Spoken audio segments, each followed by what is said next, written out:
Hello, everybody. Welcome back to Leached On, a podcast where I'm leached onto a certain topic for 15 minutes or more.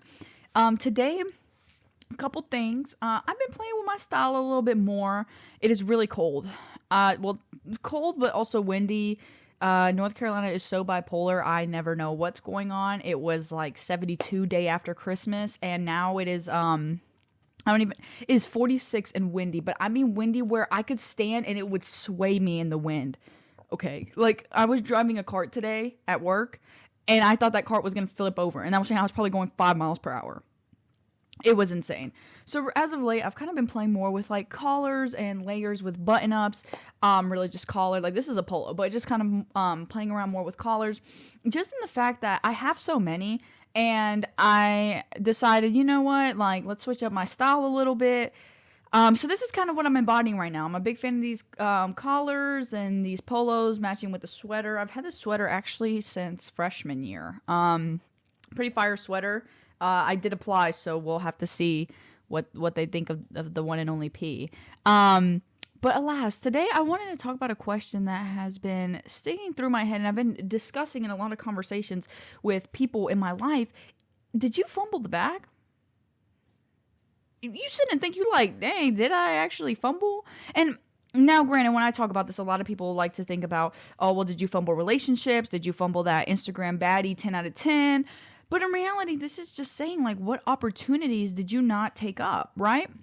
This is more prevalent in relationships because you think, oh, well, that's where kind of the saying started, right? You know, I fumbled the bag because it's a baddie. But this also can come to different things. You know, when it comes to career opportunities, did you fumble the bag? You know, when it comes to education, like, did you fumble the bag and not set yourself up for success? There's a lot of different scenarios that did you fumble the bag can apply to. I mean, I'm sitting here talking about it, and I'm sure you can think of a personal one, but today I'm going to cover different ones in all different fields. Example A, relationships. I was talking with a friend of mine. She has never had a boyfriend, and she's wanting to keep it that way until she can find the one, right? But she went on a date with a guy. Attractive guy. Even I think he's a little attractive. And she was like, he's just really cute. You know, he gets me attractiveness wise, right? Like I'm attracted to him already. We talk well, we stay up. We even played a couple video games. Like I'm feeling it. But as soon as he was like, oh, do you want to link? She was like, I'm not. And so that was kind of, I was like, girl, like kind of why? Like I go on a date. If you ain't, I am. No, I'm just playing. But it's like, you know, like what is there to lose? You know, coulda, shoulda, woulda. And you didn't take that shot. You fumbled the bag. I guess the best sport I can use for this is basketball, right? You got a basketball for her. In her case, she like dribbled it a little bit, and then she didn't shoot. She didn't shoot. Somebody took that ball from her, right? But if you really think about it, for her reasoning, it was her own moral compass, right? Something in her was just like, this isn't it. This isn't going to work for me. I'm not going to put myself through this. Turns out a little later, he pops out with a girlfriend. And so she was like, dang, like, that could have been me. And I was like, again, like, yeah, shoulda, coulda, woulda, could have been you. You didn't take that shot. She wasn't too butthurt about it. It's just like, dang, like, he wanted to talk to me because he wanted me to be, like, his girlfriend. Like, this wasn't going to be no girl best friend or some situationship. Like, he seen that potential in me. And it wasn't me. He went and found that because that's what he needed, which, go him. But I was like, yeah, you know, that could have been you. And you just didn't take it, right? But at the same time, it wasn't her position to. Right? Let's go back to basketball. She's a small forward. What the hell is she doing dribbling the ball and running plays? That's not her position, right? That's your point guard's position. So it's not her place to play a role that she's not meant to. So for her moral compass was guiding her like, girl, you do not need to be running the court, right? You just need to go back to the paint and be there for them rebounds, right?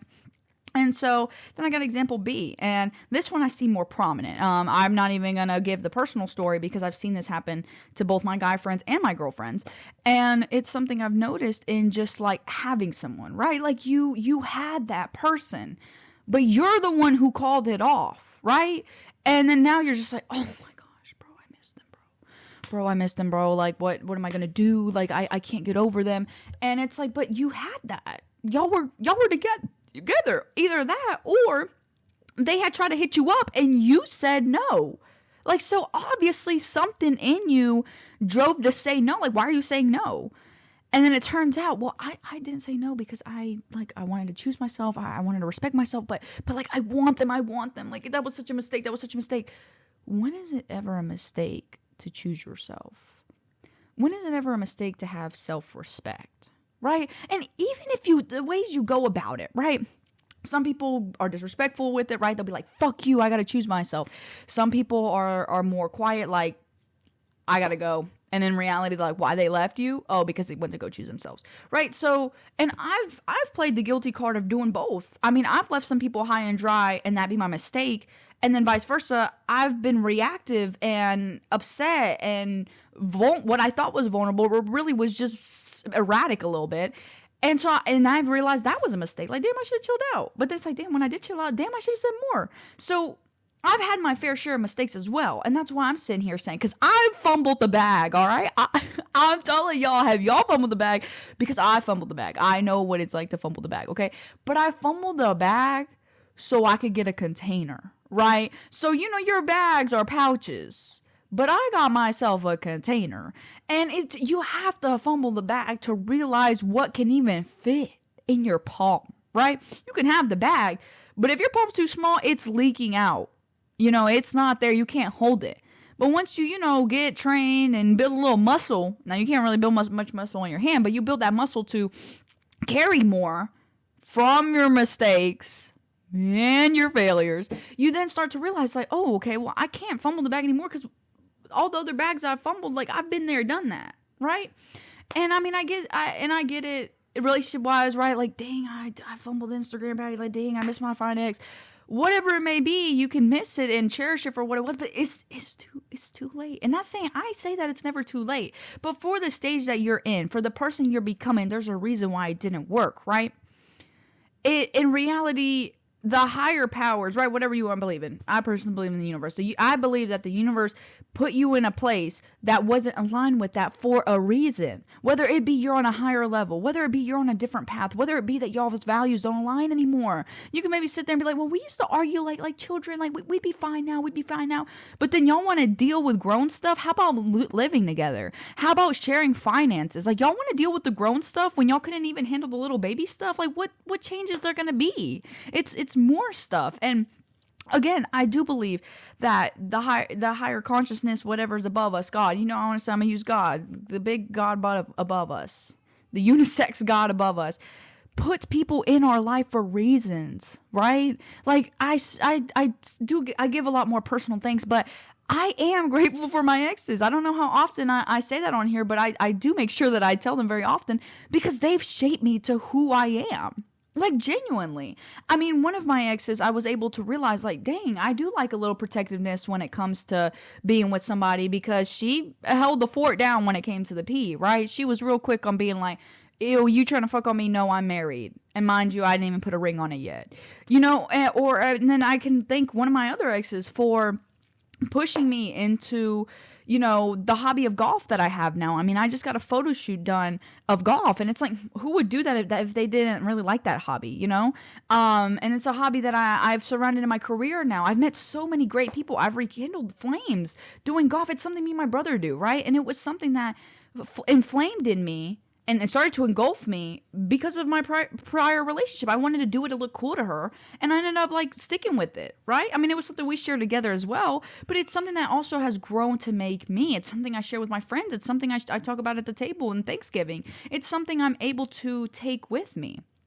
Another thing, I could thank another one of my exes for putting me on my style. She was really, really good at finding me great pieces into fitting into what into what fit my body shape, into what fit my demeanor. I mean, I got my first J's because of her. You know what I'm saying? Like, she was there a lot for my style change. And it's all these little mosaics and these experiences that shape me to who I am today. I don't know where I would be without them. That's also saying a lot of my childhood was dating. So for me personally, those are big pivots in my life into who I am. And now that I'm at a point where I'm more comfortable being single and I'm more comfortable, getting to know so many people and not being tied down to a specific thing or person or experience or memory or ex or anything like that, I've released the chains, and I had to do that by fumbling the bag. Now, there's some I didn't fumble. There were some that they were just meant to end. They were meant to reach their ends. But in some of my more not so great on and offs, and we miss each other and we don't know how to live without each other, those I've had to branch off and survive. I had to learn how to be by myself, even if it was for 3 months at the time, maybe we got back together. I had these glimpses of what it was like without the bag, right? I found out what it was like. I got the instructions to build a container. You picking up what I'm putting down? And this can apply a lot to careers as well.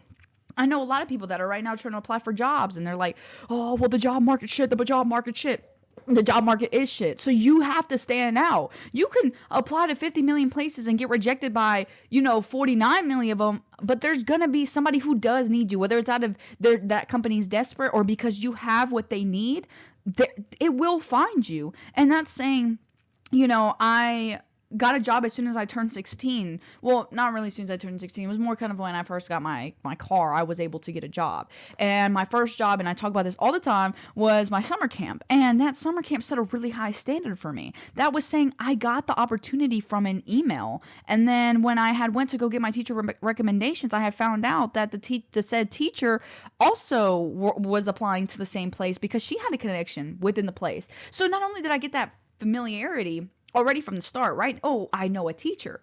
But I was able to be well versed in how a corporation and how a business is supposed to be ran, how you're supposed to take care of people. And if anything, it made my love for wanting to do marketing and business so much stronger because I got a great example of what it looks like effectively. And that's to say, yeah, it still had its flaws, but it was comfortable enough in its flaws that having worked there my second year, I was able to give that feedback and nobody be like, what the fuck? She don't know what she's talking about. She's only barely 18. She's only been here for 2 years. She doesn't know how this shit's ran. I mean, maybe they thought that. But in my face, they still heard me out. Was willing to be like, oh, well, there was a reason for why, you're even giving us this feedback in the first place, but still give me that room for growth and improvement. And they also harp on individual improvement, right? We get these end of the year evaluations. Like, how do you think you did this summer? How do you think we did? So it's things like that also show rates of change, especially in one's character. And maybe not every workplace is like that. So that's why I sit down and I'm forever grateful in how I was able to exhibit that in my first workplace. But even after that, I said that with this, I got this high notion of, okay, you know what? If I work nowhere else and the only job I have is this summer camp, I am okay with that because I'm treated well, I'm paid well, and and my worth is valued there, right? And I haven't had many jobs. I've only had 3 jobs in my whole life, and that's saying one's a seasonal one. And then, I did also work. I was able to work for a bigger corporation. And that one, I think just big corporations. I would say my summer camp is through the city, so that's kind of more, not federal, but, it's the city. More public policy, whilst, working for a big multi-million-dollar corporation that has branches all over that has places all over my state. I'm kind of like not that I'm a nobody, but I'm just one of those worker ants. You know what I'm saying? So I did get valued and appreciated within my area, within my kiosk, which I'm grateful for, and I was able to meet amazing people. But at the end of the day, I wasn't being valued for the work that I gave off, and it's one of those things. Sometimes I made an episode, sometimes you have to walk away from these things, and that doesn't mean my life is falling apart or somebody's going to shit on me and say I'm a bad employer or employee, but there's reasons to stuff like that. And even with that, in reality, you also have to know your worth to even sit here and maybe you read the title and you're like, did I fumble the bag? No, I didn't. So then that's good. That's good that you can realize that, because that in itself, your worth. So when I left the corporation, I'm not sitting here saying I fumbled the bag with the corporation, because I didn't lose anything, right?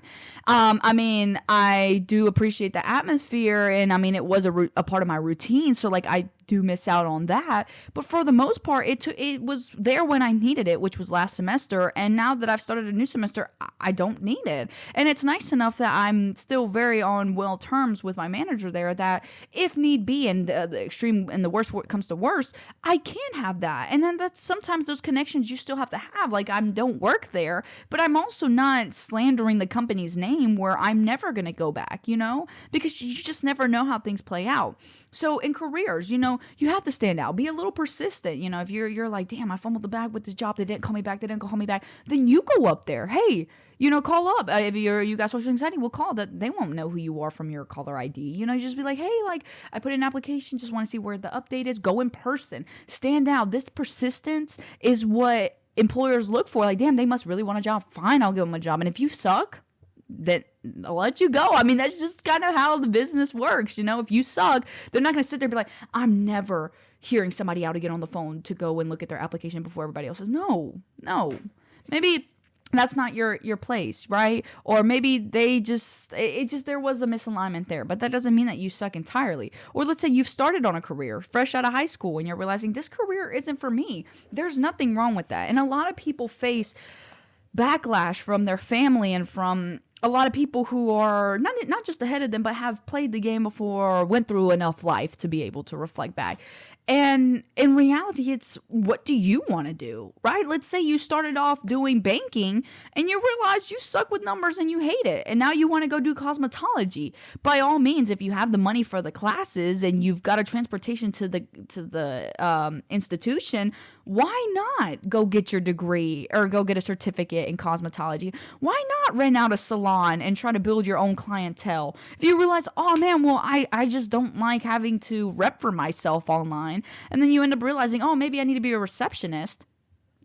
Go be a receptionist. Go apply to place. I mean, it's like, yes, the job market is crap, but jobs and things that value your skills exist. And, maybe that sounds a little capitalistic of me to say, but you will be valued somewhere. And I think that that's what makes just life amazing, is that it doesn't matter what's in front of you that isn't valuing you now. You will end up somewhere where people will value you. And it's something I've learned with time. I've spent so much time trying to micromanage other people or not just control other people, because I wouldn't say that I'm like that, but sometimes play a little control freak, right? Like, oh my gosh, like I have these attachments to friends or these attachments to people, and I sit there and just try to hold on to it as much as I can. And if I were to mess up, then I'm like, damn, I fumbled the bag. But in reality, rejection is redirection, right? I've been able to meet new people. I've been able to be cherished in a way that I've always begged for with other people. And these tiny things is what help you shape you into what you need, what you want, what you deserve. And if you're sitting up here and you're like, oh man, like this job sucks, but nobody else is going to hire me. You got to be a little persistent. And maybe people give up quickly. Oh, I tried last year. I tried to apply for jobs for 6 months. Nobody called me back. Try another 4 months. See where that takes you. Hell, get one of those memberships on Indeed if you have to, where they like put your profile on the highest like employer list or something. If you got to pay a little, invest a little, but that shows how dedicated you are within yourself to move, to be in a better place, to not fumble the bag again. Because in reality, fumbling the bag sucks, but it is a part of life. And the more that you mourn on it, like, dang, I fumbled the bag, dang, I fumbled the bag, dang, I fumbled the bag, the more time is going to be wasted on what you can't fumble, right? What you can build on, what grow on top of. And all in all, reflect. Did you fumble the bag? And if you did, is there a chance that you can build a container? Because I bet you that there is. And you can mourn about it. I think it's important to feel these feelings. And I'm not trying to be one of those woke mantra people, but psychologically, in psychology, it's always shown that it is much better to feel these feelings instead of bottling it up and having a catharsis moment and then letting it out on those that you love and then having more things to mourn over, or even moving on. Then you're not missing your ex, but now you're missing your new ex, and then you're also missing your old ex, and then it's just a cycle. Sit with yourself. Do these things that make you happy, because in reality, what you're not changing, you're choosing. If you're sitting and questioning, oh my gosh, it's so embarrassing, I haven't gotten over my ex, it's been a year. Well, what are you doing to not get over your ex? Are you taking a conscious effort? Oh, well, I'm journaling. What are you writing? I miss my ex today. I miss my ex yesterday.